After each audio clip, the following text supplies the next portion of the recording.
Hello, I'm Richard Gisbert, and you're at The Listening Post. This week, Russia redraws the map in Ukraine, and the media are divided east and west. Al Jazeera journalists remain in Egyptian jails, and there are reports that Saudi Arabia wants the network shut down. The lawless wastelands that are the online comments section. How can the media control the trolls? And there's more Twitter turmoil in Turkey. A critique of the media there is our web video of the week. This past week, Russian President Vladimir Putin had a live shot heard around the world. He delivered a 47-minute televised address broadcast globally announcing that Crimea had been absorbed into the Russian Federation.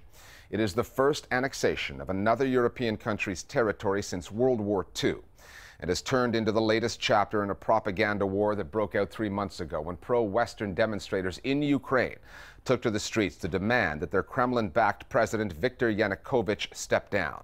Russia's largely state-controlled media have stuck closely to the Kremlin script that Kiev is now controlled by fascists who pose a threat to ethnic Russians there, and that Crimeans, when asked, simply voted to return to the Russian motherland. Some of the few remaining independent media outlets in Russia that have challenged that narrative have faced shutdowns or been blocked online. For their part, the Western news media have denounced Russian intervention in Crimea with references to Hitler, while the Russian media turn that around with talk of American invasions of countries like Iraq. This is a breaking news story in which the coverage has seen media east and west revert to Cold War type. Our starting point this week is the Crimean capital, Simferopol.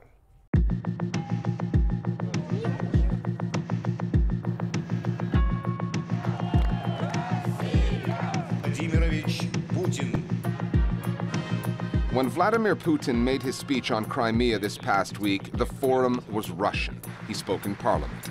However, his target audience was global, and the Russian news media, less and less of which can even pretend to be beyond the Kremlin's control, then did their part. В Кремле в торжественной обстановке подписан договор, по которому полуостров и город приняты в состав нашей страны. In Russia, this has been presented in a hugely triumphalist manner of a new Russia over the West, and this very much plays to a broader narrative that Putin is selling to the Russian people, whilst a number of underlying elements in Russia are not so stable. So this appeal to a strong Russian nationalism is an important part of the propaganda armory that Putin uses to strengthen and retain his grip on power. It was very personal, it was historical, it was actually very moral from the Russian point of view. Crimea had been part of Russia for hundreds of years, and when you look at the speech, he didn't speak to governments actually. He spoke to peoples around the world as well, because the West uses the idea of self-determination. If I can mention Kosovo, which he did. It's okay for Kosovo, but it's not okay for other people if the United States and the European Union doesn't agree. As this story arcs its way to some sort of resolution, Russians have seen some spectacular and provocative editorializing on their news channels, including this bit of bellicosity on RTR. Да и Россия – единственная страна в мире, которая реально способна превратить США в радиоактивный пепел. The commentator Dmitry Kiselyov runs Russia's state-owned news agency, Rossiya Segodnya. He would not have got that job without the Kremlin's approval. Two American anchor women on the Kremlin-funded English-language news channel RT made headlines in the U.S. when they broke with the script and criticized Russia's move into Crimea. One of them did it on what turned into her last newscast. I cannot be part of a network funded by the Russian government that whitewashes the actions of Putin. I'm proud to be an American and believe in disseminating the truth, and that is why, after this newscast, I'm resigning.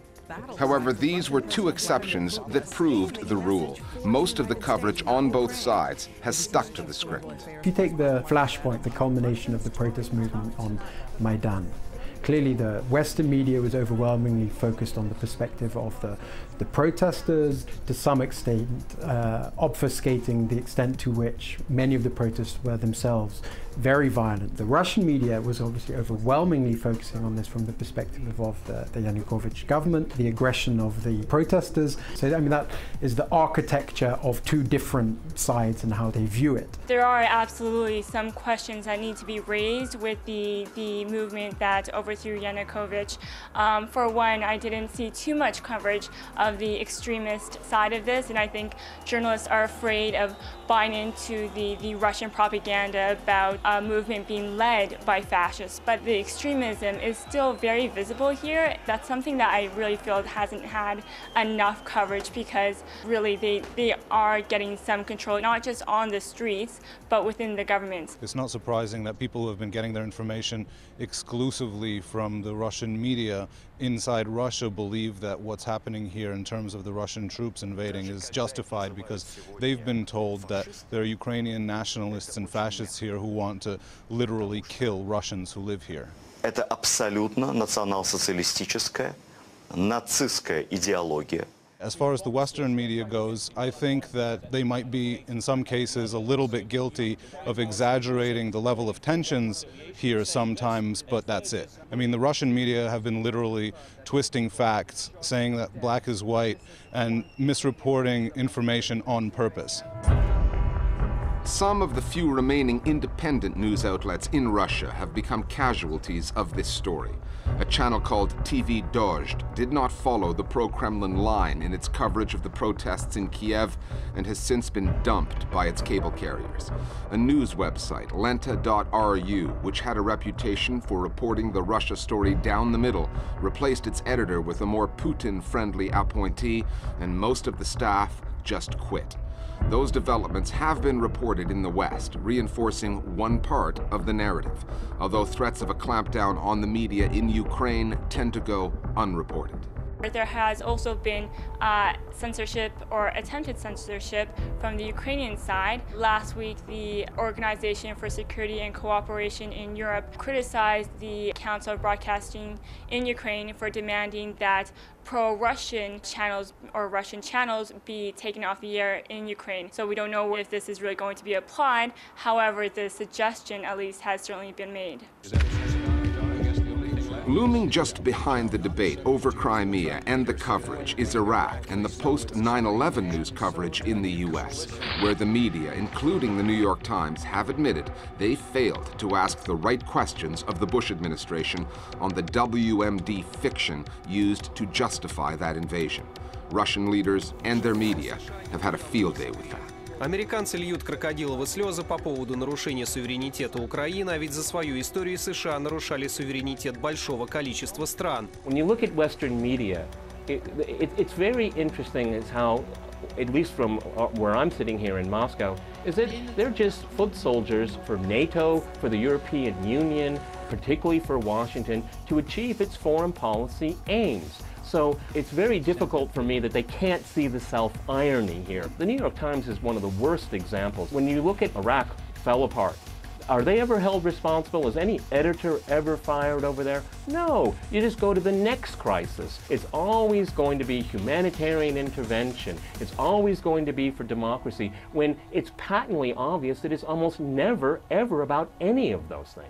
I think you don't have to justify the actions of America or any other Western country in order to criticize the actions of Russia. I think that's the game that the Kremlin wants people to be playing. It's something called whataboutism.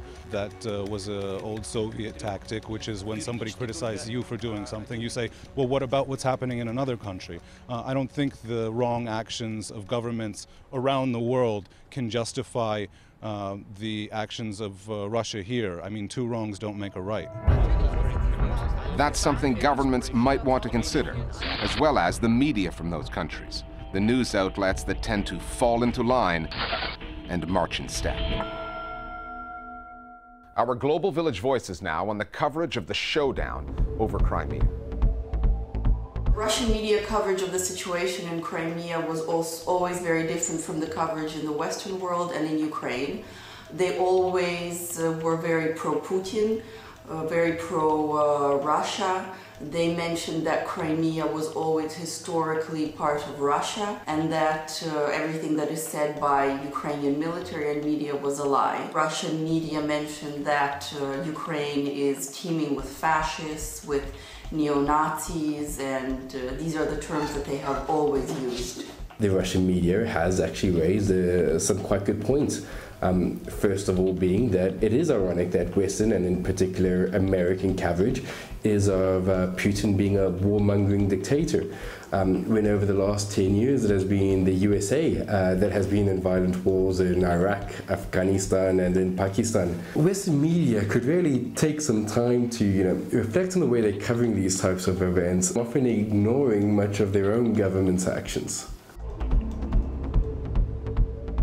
Time now for Listening Post News Bites. Journalism in its various forms remains on trial in Egypt. This past week, a reporter with a news outlet aligned with the Muslim Brotherhood was convicted and sentenced to jail.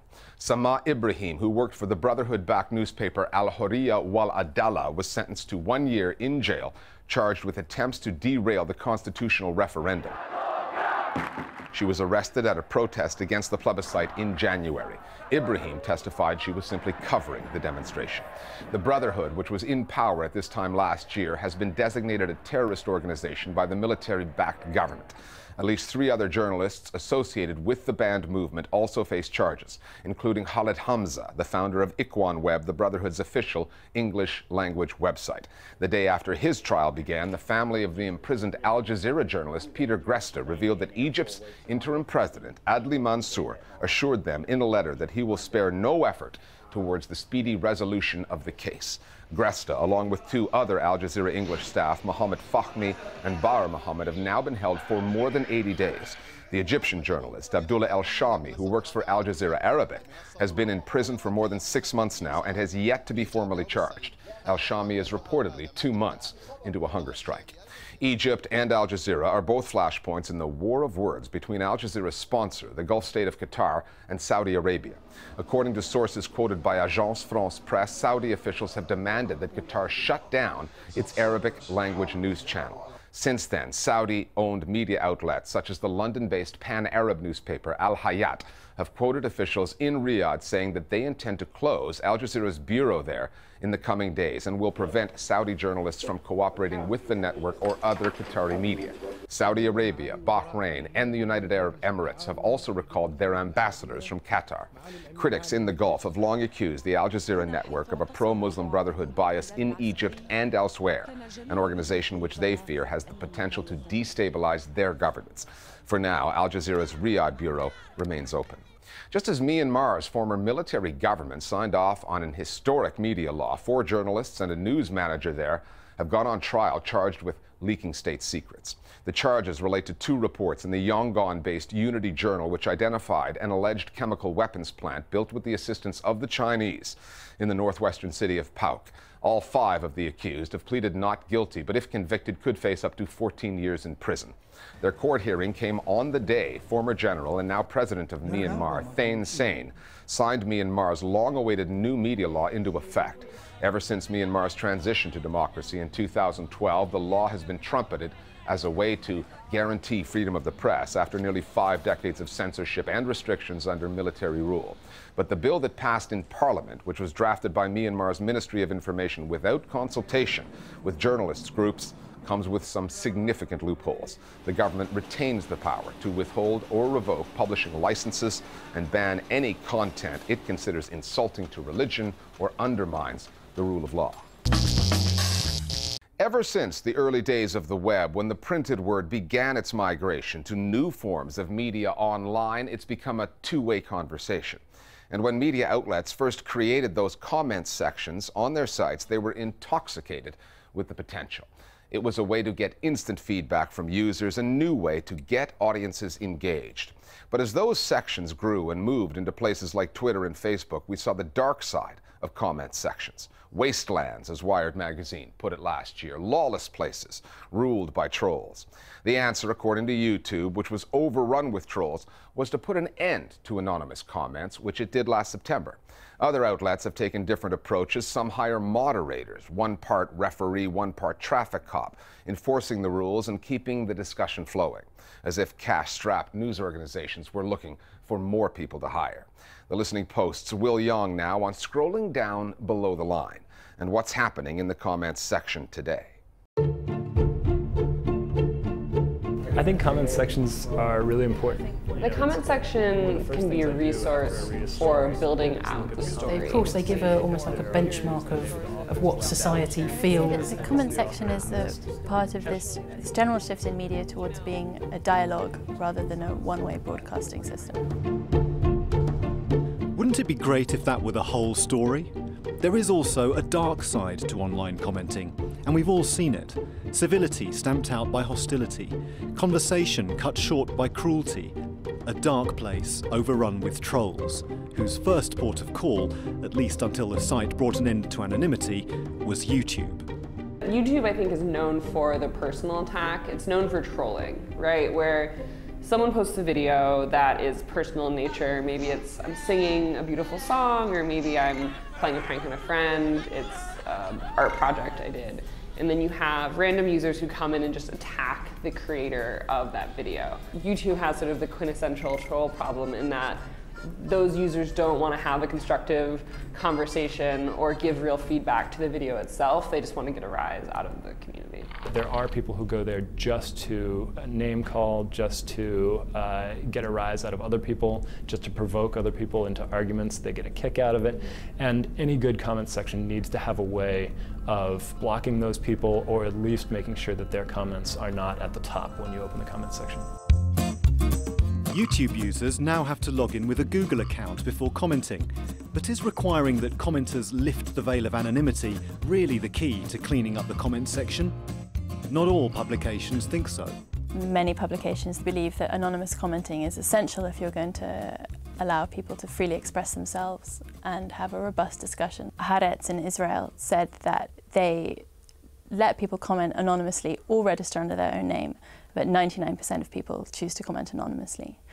While Mint in India said that they offer the choice, and they said that most people are happy to give their real name. An interesting case was the Irrawaddy in Myanmar. Anonymous commenting for them is essential because for political security reasons, people don't want to say things under their own name. However, one media organisation took a different approach. Rather than pull up the weeds one by one, it poured concrete on the problem and eliminated comments from its site completely. And it did so in the name of science.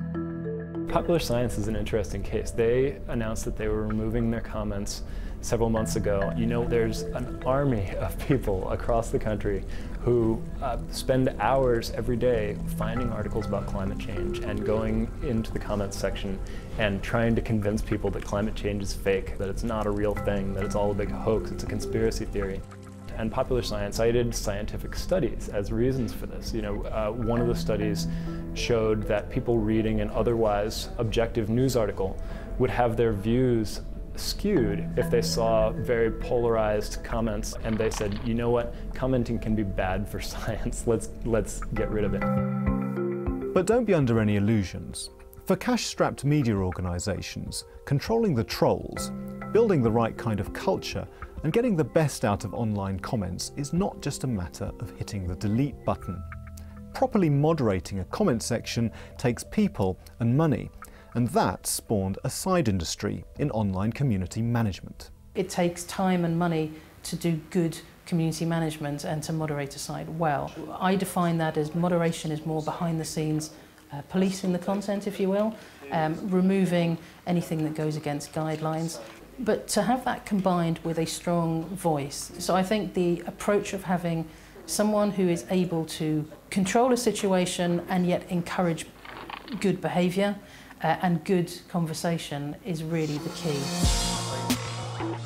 E-moderation deploys an army of 350 moderators working from home all over the world to monitor websites in more than 50 languages.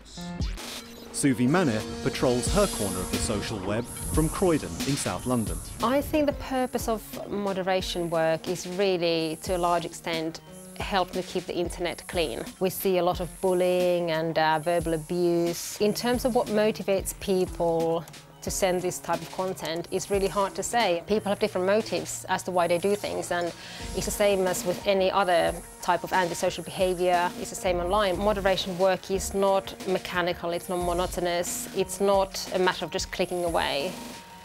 You actually need sound judgment. You need to think and make decisions. So, you know, there's quite a bit of responsibility on moderators as well to get the decisions right. So outsourcing is one option, but there are major news sites that are doing their own innovative and labour-intensive work to raise the profile of their community contributions, even to the level of their own published content. The New York Times have been hand-picking relevant comments and putting them alongside the story, often in little sort of revolving boxes. Project Syndicate is an international website based in the Czech Republic. They allow readers to pin comments to specific paragraphs. That's interesting because it allows you to comment on a specific idea or a specific point. A media organization needs to give their staff the time to interact and have valuable conversations. If you want a discussion to be rich with information, with feedback, you need to sort of nurture it. Our view is that the best people to do that are the people who created the content. So we really push our editorial staff to go in there, moderate, get hands-on, to have a moderator, someone who owns the conversation, who can go in there and kind of keep things calm, and also to give people a sense of ownership that, you know, this is something that they're truly part of. They're not just sort of throwing spaghetti at the wall of the initial post and hoping it sticks. Another site that I think does it particularly well is The Guardian. They get their journalists really involved, and I think that's crucial, actually. The Guardian has gone on record saying that they see less abusive behaviour in the comments when there's more of a visible approach. Some people don't see it as a community, they just see it as, you know, endless comments coming in at the bottom, you know, beneath the fold on the website. But actually this is where some of the best debate is going on. So even in this digital age of trolling, uncivil discourse and online abuse, there is still value to be found in the comments section. And if you're watching this on our website, feel free to scroll down and leave your own comment, because sometimes the best online conversations are happening right there below the line. More Global Village voices now with their comments on the comments section. The problem on a lot of magazine and newspaper websites often comes down to anonymity. People can quickly create new accounts, sort of throwaway accounts, lob an ad hominem attack and move on. And the results are always ugly. I mean, I've basically stopped reading the comment sections on my articles because they make me lose faith in humanity.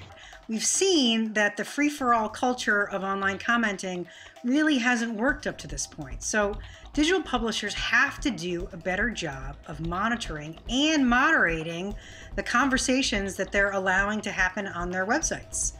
Commenting culture isn't going to get any better unless we establish and enforce some basic rules for users so that comments don't descend into chaos. Finally, following up on our special on the Turkish media a couple of weeks ago, the country had a Twitter blackout this past week. Word first came out on that late on Thursday night, just a few days after Prime Minister Erdogan vowed to wipe out Twitter. Turks also have issues with their mainstream media. Most of their news channels are owned by conglomerates that do lots of business with the Erdogan government, and they do not want to risk that relationship with critical reporting of politics. That was made pretty clear during last year's Gezi Park protests, which some news channels did their best to ignore, hoping the story would just go away. This next animation is Turkish filmmaker Ayca Kartal's take on that non-story, contrasting what was happening on the streets of Istanbul with what Turks were seeing on their television screens. We've made it our web video of the week, and we'll see you next time here at The Listening Post.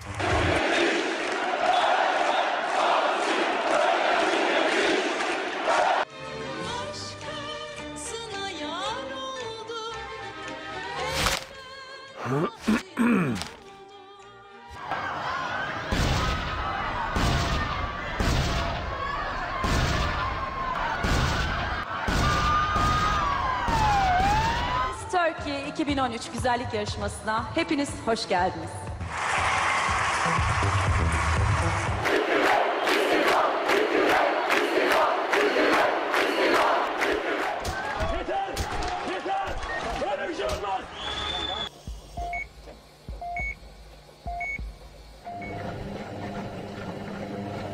Survivor, ünlüler gönüllerde. Penguenler kendilerini bu hayvana karşı iki şekilde korur. Bunlardan biri hız, diğeri manevra yeteneğidir.